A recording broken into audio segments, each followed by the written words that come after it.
సరస్వదేవాయ నమః. ఓం సరస్వదేవాయ నమః.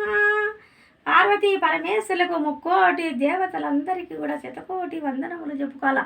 ఈ పొద్దు హనుమాన్ జయంతి అనేది ప్రతి ఒక్కరు కూడా మన ఆంధ్ర అంతా కలిసి కూడా హనుమాన్ జయంతి అని బ్రహ్మాండంగా మనం అంటే కర్ణాటకలో అనేది ముందు చేసేసుకొని అయిపోయింది. మనకంటూ అక్కడ హనుమాన్ జయంతి అంటే కనుక అంత రంగరంగ వైభోగంగా చేసుకుంటారు ప్రతి ఒక్కరు కూడా.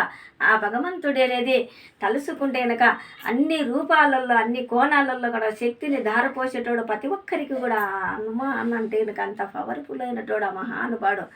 శ్రీ ఆంజనేయం ప్రసన్నాంజనేయం ప్రకృతి ప్రజాంజనేయం ప్రబోధీయనీయం భజే వాయుపుత్రం భజే బోలగోత్రం భజే సూర్యమిత్రం భజే రుద్రరూపం భజేవం రామభక్తుండవై బ్రహ్మతేజుండవై తొలి సుగ్గురునకు మంత్రివై డోకినై శాకినై మోహినై నేతి ఓలాన సుట్టి గాలి దయాల బట్టి నేల పడగొట్టి నీ నామ సంకీర్తన నీ రూపు వర్ణించి నీ యొక్క దండకము చదివి నీ మింద భ్రమ చెంది శ్రీరామ చేకిచ్చి సీతా మహాదేవికి ఐభోజ్య పష్ణంబు అనేక సంభృతముగా శ్రీ ఆంజనేయం సంజీవ సుగ్రీవ హనుమంత జామమంత అనాథలకు పాదరక్షక లోకరక్షక వాయుపుత్ర నమస్తే బ్రహ్మతేజ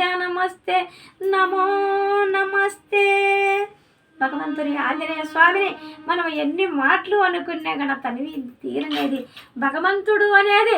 మనము ఆ భగవంతుని ఎన్ని మాటలు తలుసుకున్నా కూడా అంత ఇదిగా అనేదంటే హనుమాన్ జయంతి అంటే ఆయన ఆంజనేయ స్వామి రాముని ఇదైన వాడు. ఆయనకు 12 రోజులు సీతమ్మ వారికి రాముడికి అంతగా అనుకూలంగా మహానుభావుడు లక్ష్మణునికి అందరికీ కూడా అనుకూలంగా ఉండే ఆంజనేయ స్వామి పవర్ఫుల్ అయినటువంటి మహానుడు. ప్రతి ఒక్కరు కూడా మనసులో కానీ ఆంజనేయ స్వామిని ఎవరైనా కూడా తలుసుకోవచ్చు. పిల్లలకనేది ఒక భయం లేకుండా ఏమీ లేకుండా అందరూ కూడా ఇట్లా మనం ఆంజనేయ స్వామిని అనుకోవచ్చు అని ప్రతి ఒక్క మనిషిలో కూడా వేసుకోవచ్చు. తప్పు ఏమీ లేదు.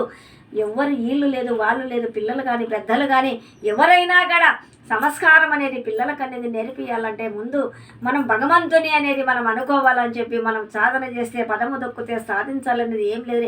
మన పిల్లలకు సంస్కారం అనేది నేర్పియండి ప్రతి ఒక్కరు కూడా. తల్లి తండ్రి అనేది మనం చెప్పేదాన్ని బట్టి కూడా వాళ్ళు ముందడుగు వేయగలుగుతారు.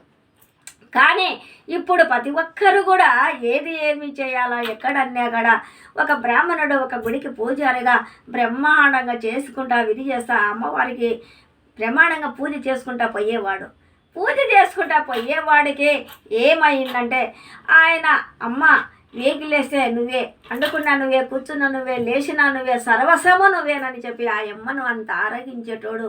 ఆ అమ్మకు అలంకరంగా చేసి ఆ వజ్ర వైరుడియాలు బంగారంతా వేసి ఆనందంగా బ్రహ్మాండంగా ఆయన అలంకరించుకొని ఆ అమ్మవారిని సంకల్పన ఎప్పటికీ ఉండాలని చెప్పి ఆ భగవంతుడు కోరుకొని దయతో ప్రతి ఒక్కరు కూడా ఆ అమ్మవారిలోని అంకితమైతే అంతగా పూజ చేసుకునేటాడు. కానీ ఆయన అంతగా పూజ చేసుకుంటే కనుక పూజారికి ఏమి దుర్బుద్ధి లేకుండా ఎక్కడా లేకుండా మంచిగా పూజ చేసుకుంటే కనుక పూజారి భార్యకు ఏం చేసేసింది, దుర్బుద్ధి పుట్టేసింది. అంటే ఆ అమ్మవారి నగలు ఊరికే రాతి విగ్రహానికి పెడితే ఏమి కళ ఉంటుంది, ఆ నగలు తెచ్చి నేను వేసుకుంటే అంత కళగా ఉంటుందని చెప్పి దుర్బుద్ధి పుట్టేసింది. పిచ్చి ముఖము దాన మనము అంటే సేవ చేసుకోవడం దానికే కానీ అమ్మవారి నగలు మనం అలంకరించేంత శక్తి సోమత మనకంటూ లేదు. తినేదానికి అన్నం ఇచ్చింది, మంచి నీతి నిర్జాతిగా బతకమని చెప్పి భూమి నీకు వచ్చి మనకంటూ ఒక బతుకుతాను సమాజంలో నీకెందుకు దుర్బుద్ధి అనేటోడు. కానీ ఒకట చూసినాడు, రెంట చూసింది, మూట చూసింది. కానీ నువ్వు నగలు తెస్తావా లేకుంటే గనక నేను ఒక చెట్టు కూరేసుకొని సావమంటావా అనేట్లా భార్య అనేది ఎంత చెప్పినా కూడా మహాతల్లి వినలేదు. ఆ అమ్మవారి బంగారు నగల మీదనే ఈ అమ్మకు కన్నుపడింది. కానీ ఎందుకని చెప్పి అమ్మ తప్పులుంటే క్షమించు తల్లి, నా భార్య ఇంత దుర్బుద్ధి పుట్టింది, నేను ఏమి చేయమంటావు తల్లి, చనిపోతానంటుంది, నా చేతనేది కాలేదని చెప్పి అంటే ఒక్క 4 రోజులు పెట్టుకొని ఏదో తల్లి ఆ నగలు ఇయ్యమ్మా, మళ్ళా ఎటునో కొట్టా 4 మంచి మాటలు చెప్పి మళ్ళా తెచ్చి నీకు అలంకరణ చేస్తానమ్మా, ఇస్తావమ్మా అని చెప్పి ఆ అమ్మవారిని చాలా చాలా బ్రహ్మాండమైన భక్తుడు ఫీలింగు పెట్టి అడిగేసి ఆమె ఆ నగలు తీసుకొని ఇంటికి తీసుకొని కొంచెం అట్లా తీసుకొని అట్లా ఉండేటప్పుడు ఈ పియ్యక తలకే నువ్వు నగలు తీసుకొని పోతుండవు, 3 రోజులు చూస్తాం, 4వ రోజు తెచ్చి మళ్ళా నాకు ఉండకుండంటే కనుక నీ భార్య అనేది తల పగిలి చచ్చిపోతాడనే కిందికి ఆయనకు మనసు మైండ్ అనిపిస్తుంది. ఆమె అట్లా అనిపిస్తుంది. ఎందుకబ్బా నీ ఒక్క చెక్కండు నిలబడే ఆలోచన చేసి ఏమిటికి ఇది అని చెప్పి విడి చేసి ఎంత దుర్బుద్ధి పుట్టింది మా భార్యకు అని చెప్పి ఆలోచన చేసినాడు.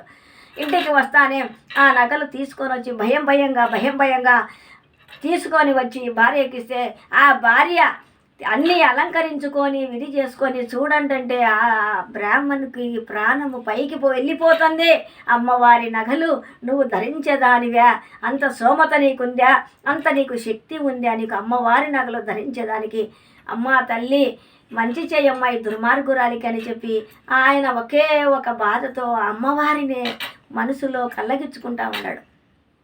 కానీ 3 రోజులు అనేది పెట్టేసింది. 3 రోజులు పెట్టి 4వ రోజుకు అట్లనే ఇంకా 4వ రోజుకు అన్నాడు కదా, ఎక్కడ తీసుకుపోతాడో మళ్ళీ అమ్మవారికి వేస్తాడో అని చెప్పి ఆలోచనతో ఏం చేసేసేసింది, ఆ నగలను అనేది అట్లనే ఆ అమ్మ తీసుకొని అట్లనే ఒళ్ళు మీద పెట్టేసుకొని విధి చేసేసుకొని అట్లే పండుకునేది. అట్లనే పండుకొని ఉంటానే ఒక దొంగతనానికి అనేది వచ్చినాడు. దొంగతనానికి వచ్చి ఆహా ఎవరో బ్రహ్మాండంగా ఉండే ఇండ్లు ఉన్నట్టుంది కదా, అబ్బోబాబా మనం చెప్పకుండానే ఆటోమేటిక్గా ఎన్ని నగలు ఉంచుకోవచ్చు, సూపర్గా ఉంది అని చెప్పి ఆలోచనతో ఆ దొంగ ఏం చేసేసినాడు, ఆ ఒంటి మీద నగలన్నీ ఒలుసుకొని మూట కట్టుకొని ఆ దొంగ మెల్లగా జారుకొని వెళ్ళిపోతున్నాడు. కానీ ఆ వెళ్ళిపోయేటప్పుడు ఏం చేసేసినాడు, ఒక గుడి కూడా ఉంది కదా, ఆ గుడికి తలుపులు ఏమో తెరుచుకొని ఉన్నాయి కదా, నేను ఆ గుడిలోకి కూడా ఉన్నట్టు తీసుకొని పోతే ఒక పని అయిపోతుంది, మంచిగా చిక్కినట్లుంటుంది, ఆ గుడిలో కూడా చూస్తామని ఆ గుడి దగ్గరికి పోయినాడు. అంటే ఆ గుడిలో తీసుకొచ్చిన అమ్మవారి నగల కాడికి ఈ మూట ఎత్తుకొని మళ్ళీ అక్కడికి పోయినాడు. కానీ ఒక దొంగ ఆల్రెడీగా ఆ మూట దొంగతనం చేసుకొని అక్కడ అమ్మవారికి నగలు ఉంటాయి కదా, ఇది ఆశ్చర్యంగా ఉంది, ఎన్నో ఒక విడ్డూరంగా ఉంది, అమ్మవారి నగలు ఎట్లా పోయి నేను పోయిన దొంగ ఒక్క నగ లేదు వాటిని తెలుసుడని అక్కడ చూస్తే నగలులే ఏం లేవని చెప్పి ఏరే దొంగ ఆ పోయిన దొంగ వెనక్కి రిటర్న్ వస్తున్నాడు. ఈ నగల మూటలు ఆ అమ్మవారి నగల మూటలు ఎత్తుకొని ఏం చేసేసినాడు, అవి చూసుకొని వస్తాం ఆ నగలు కూడా అనుకునేటోడు ఆ దొంగ ఈ దొంగ ఇద్దరు కలిసి ఇక్కడ ఒకేసాట గుడిలోనే ఇదైనారు. ఇదైతానే అయ్యో అమ్మవారి దొంగలు నువ్వు దోచుకున్నావంటే అమ్మవారిని దొంగలు నువ్వు దోచంటే నేనేమి దొయ్యలేదంటే నువ్వు చూడు నేను చూడు అని చెప్పి ఒకరికొకరుకు వాళ్ళే కొట్లాటలు పడతా ఆ ఇద్దరు కలిసి సోలపోయి పడిపోయినారు. ఇద్దరు పడిపోయినారు. పడిపోతానే ఏం చేసినా ఆ నగల మూట అమ్మవారి నగల మూట అక్కడే ఉంది. అక్కడే నగల మూట ఉంటే ఏం చేసేసింది, పొద్దునికి చూస్తానే ఆ భార్య ఏం చేసేసింది, బ్రాహ్మణుని భార్య, ఏమండి నా నగలు లేవండి, ఏమిటండి ఈ పరిస్థితి, నాకెయ్యింది అదే పనిగా మళ్ళీ తీసుకుపోయింది అమ్మవారి కంటే దుర్మార్గురాల, నేనెప్పుడు తీసుకుపోయి వేసేసినాను, నాకేమి తెలుసు నీ నగలు అట్లా ఉండేటట్టు 4వ రోజు ఏమని చెప్పంటే నువ్వు తీసుకుపోతావు నా ఒంటి మీదనే పెట్టుకుని అంటే ఏ దొంగలు దొంచినారు అని చెప్పి ఇద్దరు కలిసి అమ్మవారికి అడిగి చూస్తాం పని భార్యాభర్త చేతి బతికితే అని చెప్పి ఇద్దరు అడిగి పోయాలక భార్యాభర్త ఇద్దరు పోయాలక ఇద్దరు అక్కడ ఆ అమ్మవారి గుడిలో దొంగతనం చేయనొచ్చినోడు అమ్మవారి కాడ నగలు లేవు, ఈ అమ్మవారి కాడి నగలు ఈ అమ్మ కాడ ఎత్తుకుపోయిన దొంగ ఇద్దరు కలిసి పడిపోయి మూట అక్కడ ఉంది. అప్పుడు ఏం చేసేసినాడు, అమ్మ నా ఒక్క దుర్బుద్ధితో నా ఒక్క ఆలోచనతో నాకు తెలియక తప్పు చేసిన తల్లి అని చెప్పి ఆ నగలు కలిసి ఆ తీసుకుపోయిన నగలు కలిసి ఆ అమ్మకు పెట్టేసి అమ్మవారికి పెట్టి అలంకరణ చేసి ఆ తప్పులు క్షమించు, నేను దుర్మార్గురాల్ని, నీ నగల మీద నా కన్ను పడి నేను ఇట్లా విధి చేసినానమ్మా, నేను కూడా నీ భక్తురాలిగా నా ఒక్క మహాపండితుడు నా భక్తుడు అంత విధి చేసుకుంటా ఉండేటోడు, నేను నా దుర్బుద్ధితో ఆయన విధి చేసేసినాడమ్మా, నేను తప్పకుండా నీ సేవ చేసుకుంటాను తల్లి, నేను కూడా నీ భక్తురాలుగా లీనమవుతానని చెప్పి ఆ తల్లికి ఆ ఉన్నే నగలు పెట్టి 2 చేతులు ఎత్తి జోడించే ఆమె చెప్పగలుగుతుంది భార్యాభర్త. కానీ ఈయన భక్తి, ఈయన చేసే పూజలు, ఈయన చేసే విధానము నొచ్చి భార్యను కూడా క్షేమించి ఏరే ఒక దొంగతనం చేసుకొని నగలు వలుచుకొని వచ్చి పెట్టి మళ్ళీ ఒంటి మీదకి వచ్చేటట్టు చేసి భార్యను కూడా తప్పు క్షమించమని చెప్పాక ఆమెకు సావు మరణం తప్పించేసి నగలు పెట్టి ఆ అమ్మవారికి అనేది పూజ చేసుకుంటా విరైపోతున్నారు. అప్పుడు ఇద్దరు కలిసి కూడా భార్య భర్త ఇద్దరు కూడా అమ్మవారికి సేవకులయ్యి బ్రహ్మాండంగా పూజలు అందుకుంటా ఆ తల్లికి అలంకరణ చేసుకుంటా ఆనందంగా అనేది. కానీ వినాశికాలం ఆ ఇబిరిటి బుద్ధి అన్నట్లు ఒక దొంగతనం అనేది పనికిరాదు. చేతనైతే సహాయం చేస్తాం, చేత కాదంటే ఊరుకుందాం. మనిషి అనేది ఎంతో ముందడుగు వేయాలంటే కనుక సంకల్పన అనేది ఎంతో ఉండాలి. ఒక మనిషిని మోసం చేయాలనే కూడా ఎందుకో ముందు ఆలోచన చేయాలా. ఇప్పుడు మనం మోసం చేస్తే మళ్ళీ మనిషి వచ్చి మనల్ని మోసం ఇప్పుడు ఒకరికి మనం చేస్తామంటే మన వెనకాల ఇంకొకరు మోసం చేసేవారికి రెడీగా ఉంటారు. కాబట్టి ప్రతి ఒక్క మనిషి కూడా జీవితంలో వ్యర్థంలో పడుకోకుండా ఆ భగవంతుడి సంకల్పన మనందరికీ ఉండాలని చెప్పి చేతనైతే సహాయం చేస్తాం, చేత కాకుంటే కనుక ఊరుకుందాము అని ఒక ఆలోచనలో దుర్బుద్ధి అనేది పుట్టకూడదు. ఎక్కడైనా ఎంత ఉండని ఏమైనా ఉండని మనిషి అనేది కండ్లు చాలా చెడ్డయి. కండ్లు ఎంత చెడ్డగా ఉన్నా మన మనసును మన హృదయం అనేది నిలకడ పెట్టుకొని ఆ భగవంతుని మీద సంకల్పన మనకు కూడా ఎందుకు కలగదు. ఇప్పుడు కొందరు ఎంతమంది సావుకారులుగా ఉంటారు, వాళ్ళు సావుకారులుగా ఉండారని మనం అనుకున్న దానికన్నా ఆ అమ్మవారికి భగవంతుడికి ఎవరికైనా శివుడికి కానీ వెంకటేశ్వర స్వామి మనం రెండు చేతులు జోడించి ఆ అమ్మవారిని మనం అనుకుంటే మనకెందుకు సంకల్పన మనకు ఎందుకు కలగదు. దేవుని మీద భారం వేస్తే కనుక ప్రతి ఒక్కరికి కూడా అనుగ్రహం అనేది తప్పకుండా మూటికి ముమ్మాటికి ఉంటుంది. నేను చెప్పడం కాదు, ప్రతి ఒక్కరు కూడా తెలుసుకోండి. జీవితం వ్యర్థంలో పడకాకండి. ఇప్పుడు కుటాంతరాలు ఈడ్చలు ఎక్కువయ్యి మనసులకు ఒకరు ఉంటే కనుక ఒకరు ఓర్చుకోలేక అనేది మనసులో చాలా ఇబ్బంది పడుతున్నారు.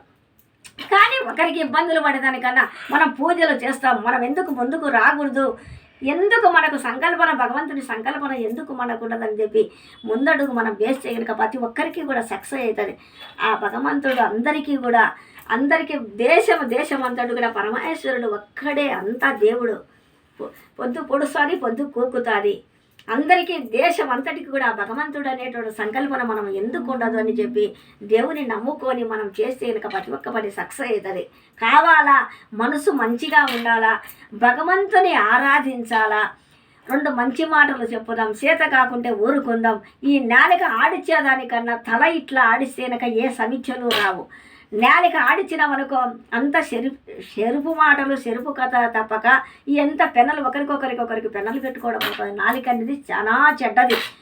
తల ఉంపుతే కనుక ఏ సమీక్షలు రావు జీవితంలో. మనిషికి మంచి మనసు మంచి మార్గము మనమంటూ ముందడుగు వేసి ఆ ఆంజనేయ స్వామి పుట్టినరోజు సందర్భంగా మనం అందరము కూడా భగవంతుని సంకల్పన ఉండాలని మనం అందరం నా ఉదయపూర్వకంగా వేడుకుంటాను. అందరికీ దేశం అంతా కూడా హ్యాపీగా ఆరోగ్యంగా ప్రతి ఒక్కరూ బాగుండాలని మనమంటూ ఏడుకుందాము. ఓం గణేశాయ నమః. ఓం గణే